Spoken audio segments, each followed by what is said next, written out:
Olá, eu sou Lohane Martins e esse é o Fala Doutor, reportagem multimídia produzida pelo jornal A Tribuna. Nessa edição, vamos conversar sobre a dor crônica com um médico que é especialista no assunto, Dr. André Félix. Olá, doutor, tudo bom? Prazer te receber aqui no nosso estúdio. Olá, Lohane. Eu que fico muito feliz em estar aqui com vocês nesse dia de hoje, falando uma temática que eu sou fã, particularmente. Doutor, dor, a gente não costuma ser muito fã de dor, não. Mas para começar, a gente queria saber quantas pessoas mais ou menos sofrem de dor crônica hoje no país? O que os estudos mostram? Lohane, você vai começar a ser fã. Sabe por quê? A transformação que você gera na vida das pessoas que sofrem de dor. Isso que é muito legal.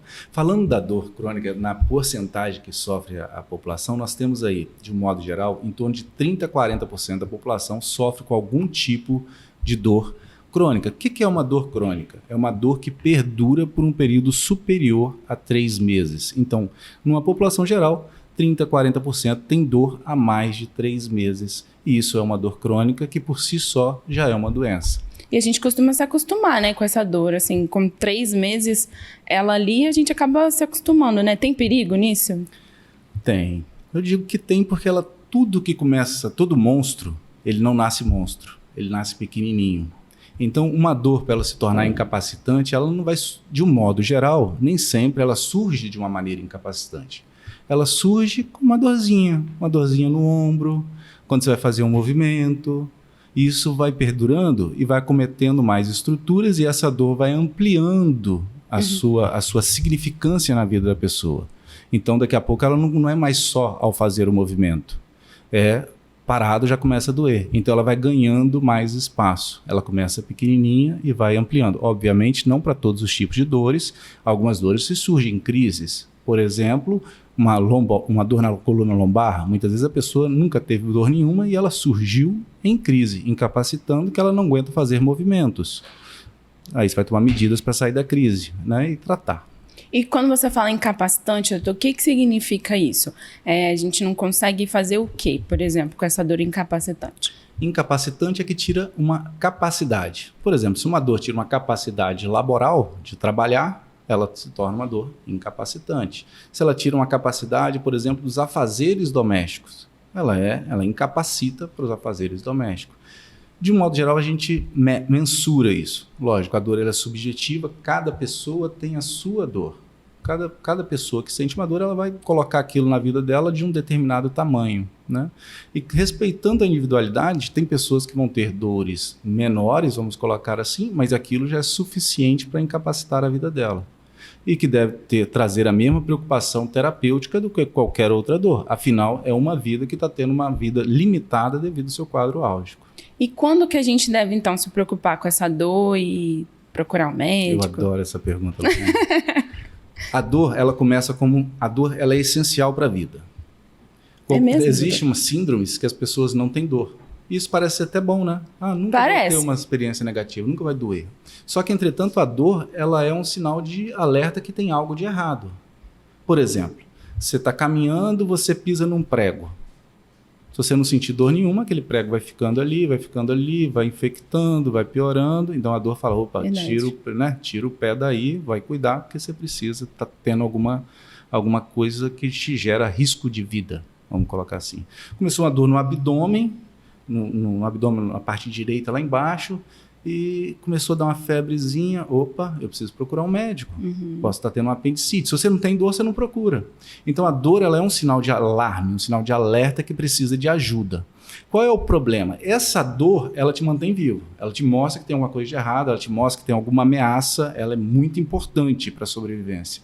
Entretanto, o que nós estamos abordando aqui são as dores crônicas, as dores que não melhoram. Essa dor, ela já não tem a função de defesa.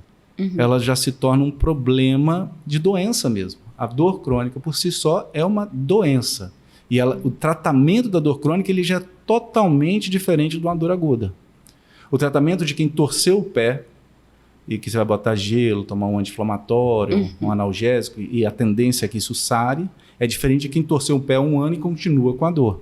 Aí nós vamos ter que fazer um outro tipo de tratamento, que aí nós vamos pensar em terapias regenerativas, num outro tipo de medicamento para controlar a dor que não seja só analgésicos. Tudo vai se modificando de acordo com o perfil dessa dor. E tem alguma dor que as pessoas costumam ignorar mais? Por exemplo, a dor lombar, a dor de cabeça? Eu vou te responder da seguinte maneira. Tudo na nossa vida são prioridades. Se surge uma dor no meio de várias situações que estão acontecendo na sua vida. Por exemplo, você agora tem uma matéria para entregar. Surgiu uma dor em você, obviamente que isso é só uma hipótese, não vai surgir dor nenhuma, mas é uma dorzinha de cabeça. Você vai concluir a sua matéria, sim, vai finalizar, e pode ser que no decorrer da sua matéria, essa dor simplesmente suma. Você toma um medicamentozinho e ela vai embora. E ela aparece depois numa outra matéria. Novamente, você tem a prioridade de entregar o que você tem que entregar, você vai tomar novamente um analgésico, essa dor vai embora. Mas observe o seguinte, o seu corpo ele já vem te dando alertas. Fala assim, ó, tem algo de errado, tem algo de errado. E pelas questões da vida, a pessoa acaba priorizando outra coisa e não priorizando o que é de mais importante na vida da pessoa, que é a sua própria vida. Ela deixa a sua vida, vamos colocar assim, em segundo plano. E isso vai se agravando. O que eu posso recomendar para todo mundo é, se tem dor, procure imediatamente alguém para buscar um diagnóstico. Se essa dor é recorrente, se programe para fazer um tratamento para essa dor crônica, que o tratamento é completamente diferente. A tendência é que sempre vai se agravar. Entendi. A tendência, né? Entendi. E qual a dor crônica mais comum? As dores crônicas mais comuns são cefaleia, que é a dor de cabeça, dores na região de coluna, lombar e cervical, e dores articulares, por exemplo, dor no ombro, joelho, quadril, são as disparadas mais comuns. Tem bastante relação com o nosso dia a dia, né? Com o estilo de vida que a gente leva, né? Em relação com todo o nosso dia a dia, né? Esses tipos de estruturas, eles estão o tempo inteiro nós estamos utilizando, tem correlação. E existe também dores menos frequentes, mas que também são extremamente importantes. Que aí nós vamos acabar falando um pouco da fibromialgia, das neuralgias, por exemplo, neuralgia do trigêmeo, nós vamos estar falando de outras síndromes musculoesqueléticas também, como fasciite plantar, ou seja, existem vários tipos de dores, mas as mais comuns realmente são as cefaleias, dores articulares e dores em regiões de coluna. E é verdade que as mulheres sentem mais dor ou reclamam mais dela? É verdade. É verdade. Gente reclama mais ou sente mais dor? Não, acredito que sintam mais dor, sim. A sociedade ela passa por muitos processos de transformação, né? A nossa sociedade ela é dinâmica e a mulher ela vem cada vez mais assumindo muitos papéis. Pelo menos essa é a minha concepção, né? Então você pega um perfil de mulher de 100 anos atrás e em 100 anos mudou completamente esse perfil. Então acaba que além de hoje ela ter que muitas vezes em muitos lares, além de ter que cuidar da casa, ainda agora ela tem que trabalhar, está na liderança às vezes de empresa e etc. Ou seja, ela tem uma vida muito mais dinâmica do que, creio eu, do que o homem. Então essa transformação ela foi muito abrupta. E essa transformação, por ser muito abrupta, acaba aumentando muito essa responsabilidade, vamos colocar assim. E sem dúvida nenhuma, começamos a mexer com mente. Mexendo com mente, você mexe com hormônios. E, obviamente, você mexe com o corpo e por aí segue. Ou seja, eu creio sim que há muita correlação nas estatísticas das mulheres sentir dor, exatamente por essa questão da sociedade ter evoluído como evoluiu, de uma forma muito rápida e sem também as outras coisas relacionadas à questão hormonal, que é um pouco mais complexa, mas de um modo geral acredito que esteja muito mais relacionado às questões adaptativas, mas a mulher sente, a maior parte das dores crônicas são muito mais comuns em mulheres, cefaleias, dores na lombar, fibromialgia e por aí segue. A mulher é campeã nisso. Pouca coisa o homem ganha nisso. Que tristeza. Então, você falou sobre a fibromialgia, né? A gente tem ouvido bastante falar sobre essa doença. Ela tem aumentado? O que é a fibromialgia? É fácil o diagnóstico? Como é que é? A fibromialgia é uma síndrome comum de dor crônica. Opa, então você já parte do princípio que é uma síndrome que a pessoa tem dor por mais de 3 meses. E ela tem características clínicas muito robustas. Ou seja, ela tem dor por mais de 3 meses, ela tem que necessariamente ter uma dor no corpo inteiro, divide o corpo basicamente em 5 segmentos. Região axial, que é a região da coluna, Região superior à direita, emprega o braço direito e tórax, região superior à esquerda, região inferior à direita e à esquerda. Divide em 5 áreas, ela tem que ter dor em 4 áreas. E ela vem acompanhada com outras questões clínicas. O que é comum o fibromialgico ter? Fadiga, distúrbio do sono, questões intestinais, ou o intestino ele é preso, ou ele é solto, ou ele fica variando em relação a isso. Questões mentais, ou seja, muitas vezes tem problema na concentração, e tem às vezes questões emocionais, pode estar adjunto a um quadro de depressão, a um quadro de ansiedade. Ou seja, é imaginar uma mulher, que é muito mais comum em mulher, dos 35 aos 55, dos 35 aos 45 anos, onde faz o diagnóstico, e ela é uma mulher que ela tem problema de sono, fadiga, questões sociais importantes, questões muitas vezes emocionais importantes, questões do intestino evoluindo junto, e esse é o quadro clássico de uma mulher. E é mais comum em torno de 6 mulheres para cada homem. Mulher campeã. Nossa. Você me perguntou uma outra coisa, eu vou aproveitar e vou emendar para não fugir a questão, é se o diagnóstico ele é fácil. Sim, o diagnóstico ele é simples. A gente hoje usa critérios para fazer o diagnóstico, em que nós utilizamos questionários. Basicamente, utilizamos 2 questionários. Um que avalia o quadro de dor, um quadro de dor no corpo inteiro, e outro que avalia, que chama questionário de escala de gravidade de sintomas, que avalia os sintomas que estão associados. Você vai somar isso, vai dar uma pontuação, um score. Dando acima de tal pontuação, se dá o diagnóstico de fibromialgia. Importante? Sim, como muitos perguntam. É importante eu excluir outras doenças? É importante investigar se tem outras, mas isso não impede que você tenha que fazer um tratamento para fibromialgia. Então, você vai fazer um tratamento para fibromialgia adjunta a outras questões de saúde que ela tem. Por exemplo, uma ansiedade, por exemplo, um hipotiroidismo e por aí segue.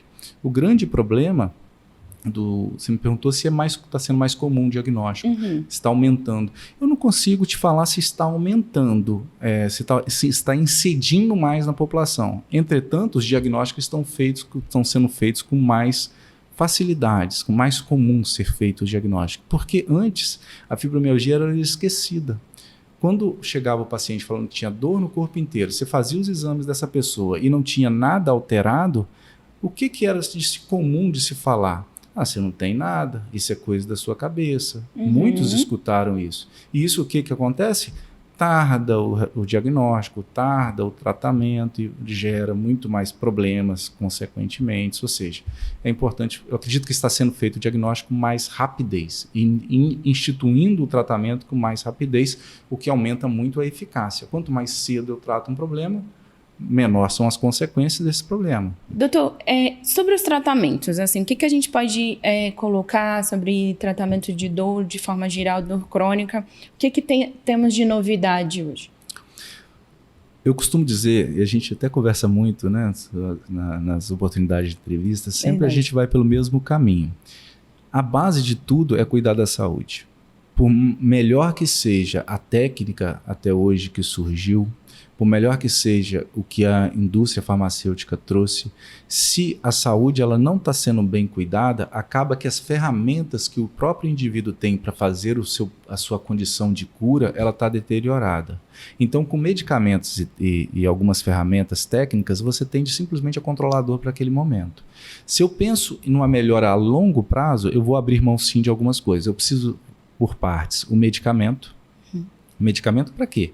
Eu estou um pouco triste, eu estou com muita dor. Um exemplo. Então, eu vou usar aqui um medicamento para diminuir essa tristeza, equilibrar, e vou usar alguns analgésicos e alguns adjuvantes. Os adjuvantes são antidepressivos, anticonvulsivantes, medicamentos. Mas para esse medicamento funcionar bem, eu preciso de uma condição metabólica boa. Como é que estão as condições hormonais desse paciente? Como é que está a parte inflamatória, que os exames de sangue mostram isso com muita clareza. Então, nós temos que entrar muitas vezes com alguns nutracêuticos. O que são nutracêuticos? São nutrientes, alimentos ou parte de alimentos que têm alguma função benéfica dentro do corpo. Então, eu vou utilizar ali algumas vitaminas, alguns sais minerais, porque isso vai ajudar. Outras técnicas muito importantes falamos aqui de um paciente com uma crise de dor muito grande no caso da fibromialgia. Um vento que bate, um vento que dói, uma dor extremamente, um corpo muito sensível. E uma das maneiras para conseguir dessensibilizar esse corpo é por meio de infusão de medicamento. Então, nós programamos uma série de procedimentos endovenosos que se faz em ambiente com devidas condições, monitorização, condições de alguma condições cardiológicas, por exemplo, de poder reverter e etc. Então, a gente infunde anestésico local na veia, numa concentração um pouco maior, própria para aquele indivíduo. Esse anestésico vai dessensibilizar esse nervo, porque ele está muito excitado, muito sensibilizado. Então, você começa o medicamento, o soro, o nutriente. Lembramos que nós estávamos falando das condições mentais, das condições emocionais e da dor. O nosso cérebro, com o passar do tempo, com o processo de dor, ele começa a se adaptar. Ele começa a se modificar a sua estrutura de funcionamento. Uma outra alternativa é a estimulação magnética transcraniana, que é um aparelho que nós utilizamos que ele vai melhorando as conexões neurais. Outro ponto que deve ser pensado e pode ser feito, agora nós estamos falando muito da fibromialgia, é a parte da reabilitação. Ou seja, é mais que sabido para qualquer um hoje que os alimentos, pode até não ser praticado, mas sabido é, que os alimentos eles podem ajudar tanto na parte da inflamação do corpo, quanto na parte, obviamente, no contraponto. Ou seja, se eu tenho alimentos que inflamam, eu tenho alimentos que desinflamam, um padrão alimentar que desinflama. Então, a alimentação ela é um aliado imprescindível. Falando da saúde mental, nós já falamos um pouco da parte alimentar, que tem a ver com a emoção, que tem a ver com a parte física, que tem a ver com a parte da dor. A saúde mental, vou resolver a saúde mental com medicamentos? Pouco provável na parte crônica. Vai ajudar? Muito. Mas nós temos que tirar, muitas vezes, os gatilhos que estão envolvidos nesse processo, por exemplo, que desencadeiam a ansiedade. Por exemplo, eu tenho uma paciente que o grande problema dela é quando ela estava trabalhando na hora do recreio da escola, porque muita gente estava falando. Aquele barulho deixava ela muito ansiosa, muito nervosa, automaticamente ela tinha dor. Ou seja, adianta eu tratar só com medicamento? Não, tem que tirar o fator causal. Ela tem que sair do emprego? Não necessariamente. Ela precisa simplesmente reformular essa relação dela com os barulhos. Quais são as técnicas utilizadas? A terapia cognitivo-comportamental, que é feita com um psicólogo. O mindfulness, que também é uma técnica muito interessante, que ajuda-se muito, principalmente para a parte da ansiedade. E a hipnoterapia também é uma outra ferramenta muito útil para esse tipo de paciente. Outras questões é a parte física. Para finalizar, quase nada de tratamento. A parte física, como é que nós vamos tratar? Muitas vezes eu falar agora com alguém que está nos ouvindo, sabe, Lohane? Falar assim, você precisa praticar atividade física. Voltamos a pensar na pessoa que tem dor no corpo inteiro, que não dorme, que não tem relacionamento familiar, não tem nada. Essa pessoa adianta falar com ela para ir para academia amanhã? Difícil. Não vai. Né? Até covardia falar isso. Difícil. Difícil, muito difícil. Entretanto, agora, se eu tenho um programa que a gente controla a dor, melhora a disposição, melhora a fadiga, melhora a questão mental dela, e ao mesmo tempo eu tenho um colega da fisioterapia que vai ajudando ela a melhorar o funcionamento do corpo dela e adequando melhores práticas para o corpo dela. É questão de tempo, ela consegue ir para a atividade física. Então o que nós estamos trabalhando? Mente, corpo, de uma forma mais ampla. Só o medicamento, pouco provável, mas nós podemos falar de vários medicamentos que surgiram, por exemplo, o canabidiol, que está muito se falando, mas também eu gosto de deixar sempre assim, nunca pense que uma coisa vai resolver os seus problemas, porque você vai se decepcionar e vai pensar que aquele medicamento ele é ruim, e muitas vezes não é, ele é muito bom, entretanto ele é muito bom como um ingrediente de um tratamento. Então você falou sobre essa questão do medicamento, né? Em relação à dor, o remédio, né? A gente tem o costume, assim, de tomar aquele remedinho, da dor, sente uma dorzinha, toma o remedinho que a gente já conhece, esse faz efeito. Isso também é ruim? Eu diria que depende do que você busca, né? Por exemplo, eu tenho pacientes, muitas vezes, eu atendi agora, semana, um paciente que ele tinha que fazer uma viagem. Eu tenho que viajar porque eu tenho um compromisso assim, assim, assado, e não dá para fazer o tratamento. Ok. Nesse paciente, eu praticamente não uso corticosteroide na minha instituição. né, na minha prática. Agora, para esse paciente fazia sentido. Ele tinha um compromisso muito grande, ele entendeu tudo que ele precisa fazer para a vida dele, não dava para ele executar naquele momento. Então, qual era o combinado com ele? Dele com ele mesmo, não comigo. Eu simplesmente sou um instrutor das possibilidades. Cabe a ele determinar. Faz, eu vou viajar, eu volto em 15 dias, já estou ajustando a minha agenda para eu iniciar um tratamento. Por quê? Os medicamentos, de um modo geral, eles só estão jogando o problema para frente, nessas condições que nós estamos conversando. Existem outras condições que funcionam diferente. Mas na condição da dor, de um modo geral, você só está protelando o início de um tratamento que deve ser.